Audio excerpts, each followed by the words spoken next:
নমস্কার বন্ধুরা, আশা করছি তোমরা খুব ভালো আছো। আমিও ভালো আছি। নতুন একটা ব্লগে তোমাদের সকলকে স্বাগত।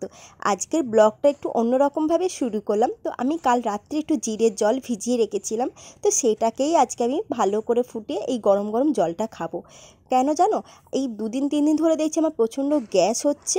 এই কারণে আমি বললাম চাটা খাবো না, আর এত গরমও পড়ছে, চাটা খেলে কি আরও শরীরটা গরম হয়ে যাচ্ছে। আমি যদি এই জিরে ভিজানো জলটা যদি খাই, এতে আমার লিভারটা কিন্তু ঠিক থাকবে। তাই আমি আজ এই টিপসটাই ফলো করছি। তোমাদের যদি কোনো প্রবলেম থাকে তো তোমরা কিন্তু এই টিপসটা ফলো করতে পারো। এতে কিন্তু যারা হেলদি আছো তাদেরও কিন্তু ভীষণ ভালো। তো একটু খাওয়ার পর কিন্তু এটা প্রায় 1 ঘন্টা ওয়েট করতে হয়। তার মধ্যে আমি একটু কাজ সেরে নিচ্ছি। তোমাদেরকে 2 দিন আগেই আমি দেখেছি ঘরের ঝুল ফুল ছাড়া। তো আজকে কিন্তু আমি একটু এসি, তারপরে এই সুইচ বোর্ডের সুইচগুলো এগুলো মোছা হয়নি, মানে টুকটাক জিনিসগুলো না আমরা ছেড়ে দিই যখন ঘর দোর পরিষ্কার করার সময়। আর একবারে যদি আমরা ঘর দোর পরিষ্কার করতে যাই, এতে কিন্তু আমাদের কষ্টটাও বেশি হয়।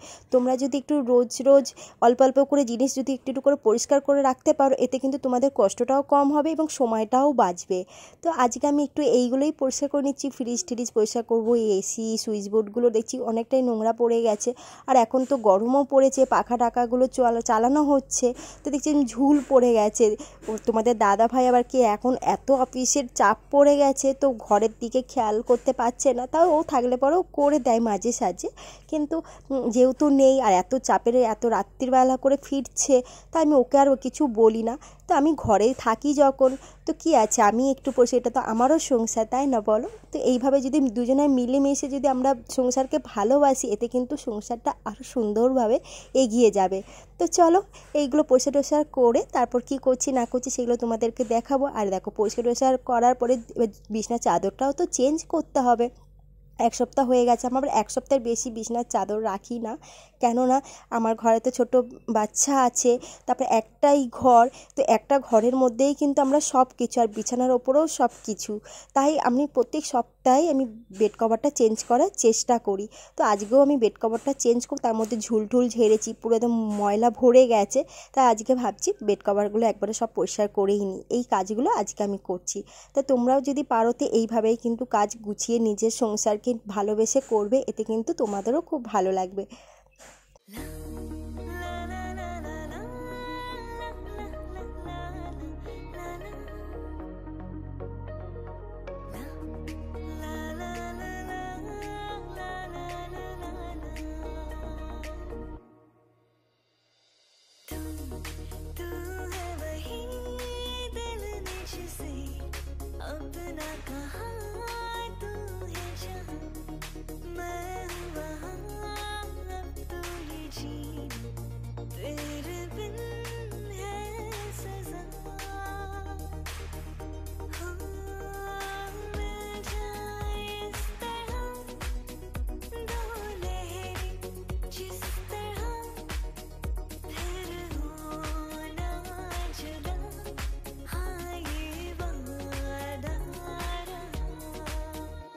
গোছাতে গোছাতে তোমাদের আর একটা কথা বলে রাখি, তো আমি কিন্তু বালিশ ওয়ার প্রতি সপ্তাহে চেঞ্জ করি না, বালিশ ওয়ার আমি সপ্তাহে 2 দিন চেঞ্জ করি।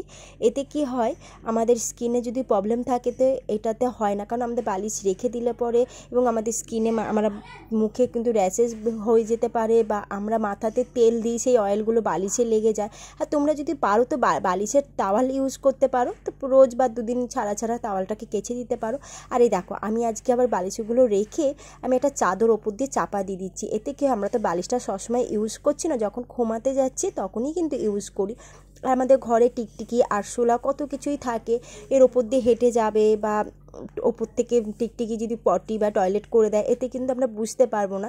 এবার চাদর ওপরে যদিও করে, সেই চাদরটা কিন্তু আমরা গায়ে দেবো না, এটা সাইডে সরিয়ে দিলে পরে কি আমাদের স্কিনের কোনো কিছু প্রবলেম হবে না। এই জন্যই বলি তোমরাও এইভাবে কিন্তু টিপসগুলো ফলো করতে পারো। আর আমি তো চেষ্টা করি তোমাদেরকে ভিডিওর মাধ্যমে যাতে তোমরাও একটু উপকার পাও, কারণ ভিডিও দেখবে অথচ তোমরা কোনো উপকার পাচ্ছ না, তো আমার ভিডিও কেনই বা দেখবে, তাই না বলো? তো আমি চেষ্টা করি এইগুলো তোমরাও হয়তো ফলো করো, তাও আমি একবার বলছি যাতে তোমাদেরও মনে থাকে।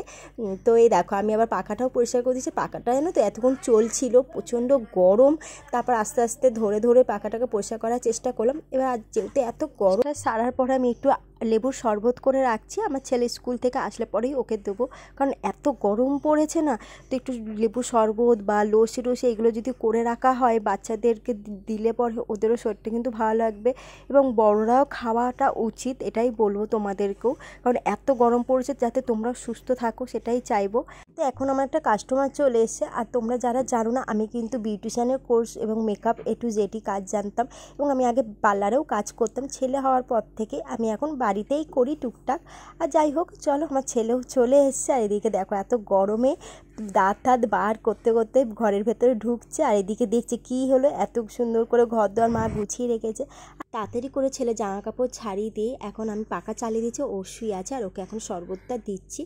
তো তোমাদেরকেও বলবো একটু শরীরের খেয়াল রেখো, কারণ প্রচণ্ড গরম পড়েছে। একটু লেবুর শরবত, পুদিনা পাতার শরবত বা একটু খাবার দাবার কিন্তু একটু হালকা খেয়েও, এতে গরম পড়েছে, তাই ভাবলাম বাড়িতেই দইটা পাতি, কারণ বাইরের দই কিন্তু খুব হেলদি নয়, বাড়িতে পেতে দইটা খাওয়াটাই কিন্তু বেশি ভালো। আর আমার ঘরে তো বাচ্চা আছে, তাই আমি চেষ্টা করি বাড়িতেই দই পাতা, আর যখন হয় না তখন বাইরে থেকে কিনে ওকে খাওয়াই, কিন্তু চেষ্টা করি বাড়িতে দই পাতা। তোমরাও কিন্তু এইভাবে দইটা পাততে পারো, আমি যেভাবে পাচ্ছি তোমাদেরকে পুরো ডিটেলস দেখিয়ে দেবো, দেখতে থাকো। আজকে আমি 1 লিটার দুধে দই পাতবো, আর আমি কিন্তু আজকে নর্মাল আশীর্বাদের দুধটা নিয়েছি, কারণ তোমাদের দাদা ভাইকে বলে নি সেইভাবে, ওই জন্য ও নর্মাল এই ছেলে খাবে বলে এই দুধটা এনেছিল। তো চেষ্টা করবে ডবল টোনে দুধটা দিয়ে দই পাততে, এতে কি হয় দইটা খুব সুন্দরভাবে জমে। আর এই দুধটাতে প্রচুর জাল দিতে হয়, তো আমার তো একদমই ভালো লাগে না এই দুধটাতে দই পাততে।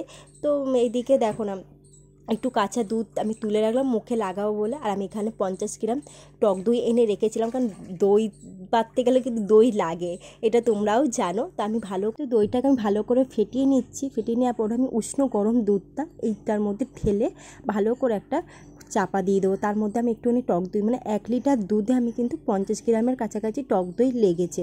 তো এইভাবেই কিন্তু আমি প্রায় 5 থেকে 6 ঘন্টা দইটাকে বসিয়ে রাখবো। তারপর আমি খুলে দেখবো কেমন হয়েছে না হয়েছে, সেগুলো তোমাদেরকেও দেখাবো ডিটেলসে। তোমরা ভিডিওটা দেখতে থাকো, আমার পাশে থেকো। আজকের ভিডিওটা দেখে যদি তোমাদের কোনো উপকার পাও বা ভালো লাগে, তো চ্যানেলটাকে লাইক করে সাবস্ক্রাইব করে দিও। আর যারা আমার চ্যানেলটাকে সাবস্ক্রাইব করেছো তাদেরকে বলবো অসংখ্য ধন্যবাদ। তো এরপর দেখো আমি আস্তে আস্তে একটা আসন নিয়ে ভালো করে জড়িয়ে রেখে দিচ্ছি। এটাকে আমি কিন্তু 5 থেকে 6 ঘন্টা বসিয়ে রেখে দেবো। 5 থেকে 6 ঘন্টার পর দেখবো কেমন কি বসলো না বসলো। আর আশীর্বাদ, আমি একটাই কথা বলবো তোমাদেরকে, আশীর্বাদ দুধে কিন্তু কখনো দই পাতবে না। তো আমি একটু ভুল করে ফেলেছি, কি করব বলো, কিছু করার নেই। তো এদিক এখন ঘড়িতে 8টা বাজতে যায়, তো এখন আমি খুলে দেখব। তো দেখছি দইটা একদম সুন্দরভাবে জমে গেছে, আর একটু সময়টা বেশি লেগেছে। আর যাই হোক, আজকে দইটা কিন্তু দারুণ হয়েছিল, খেতেও কিন্তু খুব ভালো হয়েছিল। তোমরাও কিন্তু বাড়িতে এইভাবে দই পাততে পারো। আর এই গরমে তো বলবো যে বাড়িতে দই পেতে তোমরা মনের সুখে খাও। আর এদিকে দেখো আমার ছেলে আর আমার জন্য দইটা বাড়ছি, আর খেতে খুব ভালো হয়েছিল, সে তো বললাম তোমাদের। তো আজকের ব্লগটা তোমাদের কেমন লাগলো, ভালো লাগলে লাইক করো, শেয়ার করো, কমেন্ট করো। আর যারা নতুন দেখছো তাদেরকে বলবো চ্যানেলটাকে সাবস্ক্রাইব করে রেখো। তাহলে আজকের মতো ব্লগটা এখানেই স্টপ করে দিচ্ছি, নেক্সট ব্লগে তোমাদের সাথে দেখা হচ্ছে। আর এতক্ষণ আমার ব্লগ দেখার জন্য অসংখ্য অসংখ্য ধন্যবাদ।